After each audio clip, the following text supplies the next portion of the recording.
And after a historic 15-ballot election last week, Speaker Kevin McCarthy now faces his next big test as leader of the House. Yeah, today lawmakers will vote on a set of rules laying the groundwork for governing the chamber over the next 2 years. And Amy Lou is in Washington.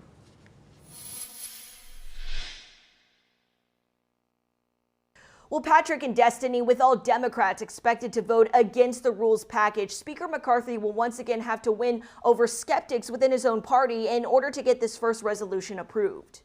You can't let, the insurgency caucus take hold and dictate. Laying the groundwork in a new rules package, embattled Speaker Kevin McCarthy will face another big test in leading the House, putting in writing promises made to a group of 20 conservatives while moderates express reservations over a disproportionate amount of power. What I don't support is a small number of people trying to get a deal done or deals done for themselves. The package includes deals limiting McCarthy's power, allowing a single lawmaker to initiate a vote to oust him as Speaker. This is going to make it really difficult for him to cobble together deals, while also giving members of the far-right Freedom Caucus more seats on committees to decide what bills reach the House floor. So you get the diversity of opinion within the Republican conference on all the key committees. You will get a better product coming out of committee. Raising questions over McCarthy's ability to garner support from lawmakers within his own party.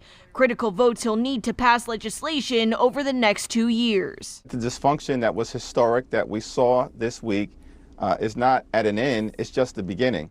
Once the rules package is approved, Republican lawmakers can then move on with their ready-to-go legislation. The first will be a vote on a bill that will rescind billions of dollars allocated to the IRS for tax enforcement.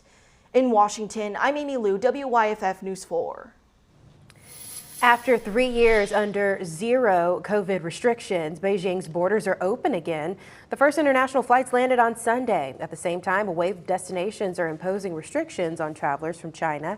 Portugal is just the latest to join the list, requiring a negative COVID test for those air passengers. And hundreds are under arrest following chaos in Brazil's capital city. Supporters of former Brazilian President Jair Bolsonaro are refusing to accept his election defeat. They stormed several government buildings yesterday. That incident comes just a week after leftist President Luiz Inácio Lula da Silva was sworn in on January 1st. Now, Lula da Silva won against Bolsonaro in a runoff election in a narrow victory, a narrow majority victory. The former president, who flew to the U.S. ahead of Lula's inauguration, has not commented on Sunday's events. If you're a member of Delta Airlines' free SkyMiles loyalty program, you'll soon get free in-flight Wi-Fi for free. The airline says it will have Wi-Fi on most of its domestic flights beginning February 1st. If you are not a SkyMiles member, you can still get in-flight Wi-Fi for $5.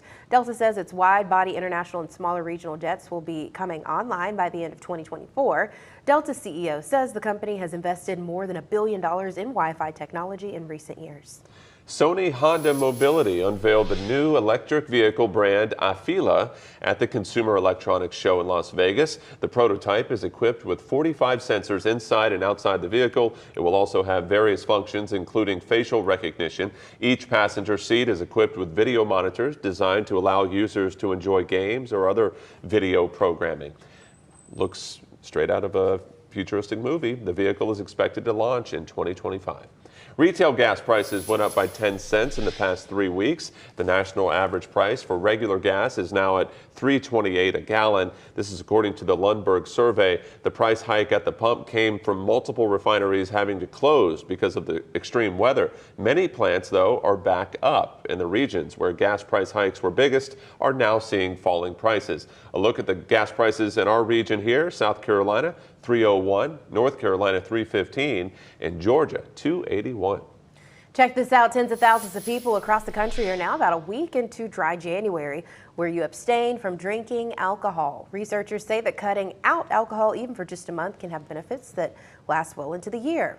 One study found in BMJ Open that people who stopped drinking for a month saw significantly improved metabolism.